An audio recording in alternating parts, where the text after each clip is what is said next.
কপালের চারা লাগাইছি গ্যান্ডারি হয়েছে দাঁড়িয়ে। কথাটা কে কে শুনছেন আর কেনই বা বললাম আপনার সাথে, সেটা আপনারা দেখতে পারেন। ভিডিওটি দেখবেন কিন্তু স্কিপ করবেন না। তো আসসালামু আলাইকুম, আপনারা সবাই কেমন আছেন? আশা করি সবাই ভালো আছেন। তো আজকের ব্লগ ভিডিওতে আপনাদেরকে ওয়েলকাম জানাচ্ছি। কে কোথা থেকে দেখছেন তাও আবার জানাবেন। আজকে সারাদিন কি কি করলাম, কোথায় গেলাম, কি করলাম না করলাম, কেন এই কথাটা বললাম সেটাই শেয়ার করতে যাবো। সকাল সকাল ঘুম থেকে উঠে প্রতিদিনের মতো যে কাজ সেই কাজ করতে হয়, রান্না বান্না করে খেতে হয়। তারপর চা খালাম, খালাকেও চা দিলাম। সেই লতি কাটতেছে আজকে। লতি খাবো, অনেক দিন ধরে লতি খাওয়া হয় না। লতিটা বাঁচতে একটু সময় লাগে, তার জন্য খালাকে আজকে বসেছিলাম। সকালে ঘুম থেকে করে যদি নিজের ফেসটাকে এত সুন্দর দেখি তাহলে তার কিছু করার থাকে না, মনে কত সুন্দর হয়ে গেছি আর কি। আসলে কি আর করবো, কিছু জানি না। তো এখান থেকে খালা কাটাকাটি করে দিল আর সবকিছু নিয়ে আমি এখন লতি করতে বসে গেলাম। তো লতি রান্না করতে বসে বললাম। এটা দিলাম ইলিশ মাছ দিয়ে।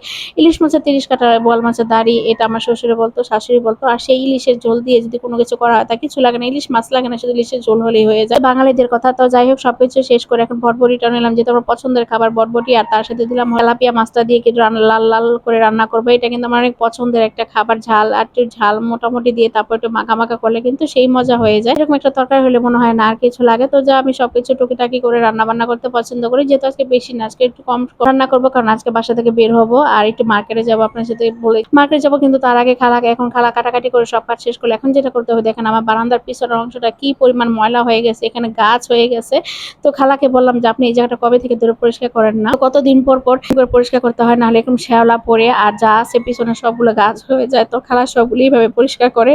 তাকে বললাম ঝটপট পরিষ্কার করতে। তারপর আমি রেডি হয়ে খাওয়া দাওয়া করে বাগান থেকে বের হয়ে যাবো। তো এখনো ঘর থেকে বের হয়ে গেলাম। এটা হলো আমাদের, আমি আপনাদের ভাই আর আমার ছোট বাচ্চাটাকে নিয়ে আমরা বের হয়ে গেলাম। আমি গেলাম একটু রাজলক্ষ্মীর দিকে। তো প্রথমে গেলাম এক জোড়া জুতার জন্য, কারণ আমি এখন বাসা থেকে না বের হইতে এখন আমার জুতা দরকার। তার জন্য আমার একটু ফ্ল্যাট যাবে জুতা দরকার। যেটা পেতে জুতা কিনলাম। জুতা কেনার পরে এক জোড়া জুতা দেখলাম, এখন আরেক জোড়া দেখলাম। এক জোড়া কিনলাম, আপনাদের ভাই বলতেছে চলো আরেক জোড়া কিনে দিই, তারপরে এখন আরেক জোড়া কিনবো। সেখানে মার্কেটটা পুরো শুনশান হয়ে গেছে, কিন্তু দামে পড়ে না। ভাইরে ভাই যে দাম চাই এরা মানে আকাশ পাতাল ডিফারেন্স আর কি। তারপরে এখান থেকে বললাম যে বলতে স্যার কোথাও যাবো, বললাম আর কোথাও যাবো না, এটা নিগার থেকে ঘুরে চলো ইনফিনিটি দিকে যাই। গেলাম হলো ইনফিনিটির ভিতরে কিছু কিছু ভিডিও করলাম। আর আসলে সব ভিডিও করা যায় না, ছোট ছেলের ভিডিও করলাম। ইনফিনিটি থেকে একটা বডি স্প্রে কিনলাম, আর যেটা খুঁজেছিলাম সেটা পাই নাই, না পাওয়ার কারণে এখন এদিক দিয়ে ঘোরাঘুরি করতেছি। আপনাদের ছোট বাচ্চাকে দেখলেন, ছোট একটা খেলনা কিনে দিলাম। সেই খেলনা কিনে দেওয়ার পরে ধরলাম একটু এই জায়গায় এটা বাটাতে ঢুকলাম। বাটাতে ঢোকার পরে সব জুতার দোকানে দেখতেছি, কিন্তু বাটার জুতা কেন যেন আমার বেশি পছন্দ হয় না। কয়েকদিন পরার পরে কিন্তু ফেটে ফেটে যায়, আমি জানি না, হয়তো এটা আমার রাশি ভালো না। আপনাদের কিরকম হয় বসে কিনা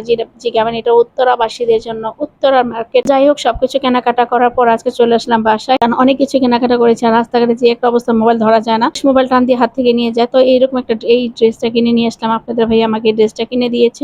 এরকম পরে একজোড়া কানের দুল কিনছে, সেখান থেকে মানে একটা কানের দুল মানে বাকি রয়ে গেছে। আর এই চুড়িগুলা, সুতার চুড়িগুলো আমার অনেক পছন্দ হয়েছে। একটা মাথার ব্যান্ড কিনলাম, এই ড্রেসটা কিনলাম, আর এই একজোড়া জুতা কিনলাম। জুতা আর একজোড়া আপনাদের ভাইয়া চাইছিল, কিন্তু সেটা অনেক পরিমাণ দাম চায়, 3,500 টাকা। তো অতটা বাজেট ছিল না আজকে, যার জন্য কিনতে পারি না। তো এই ছিল আজকে আমাদের মধ্যবিত্ত পরিবারের মার্কেট। তো আজকের মতো এখানে, সবাই ভালো থাকবেন, আমাদের জন্য দোয়া করবেন। আমাদের ভিডিওগুলো কেমন লাগে অবশ্যই জানাবেন, কারণ অনেক আশা করে ভিডিও ছাড়ে। যদি ভালো লাগে একটা লাইক, একটা সাবস্ক্রাইব করে দিবেন। আজকের মতো এখানেই, সবাই ভালো থাকবেন। আর এই তো ছিল আজকের মতো, আর কিছু বলবো না। সবাই ভালো থাকবেন। আসসালামু আলাইকুম, দেখা হবে নতুন কোনো ভিডিওতে।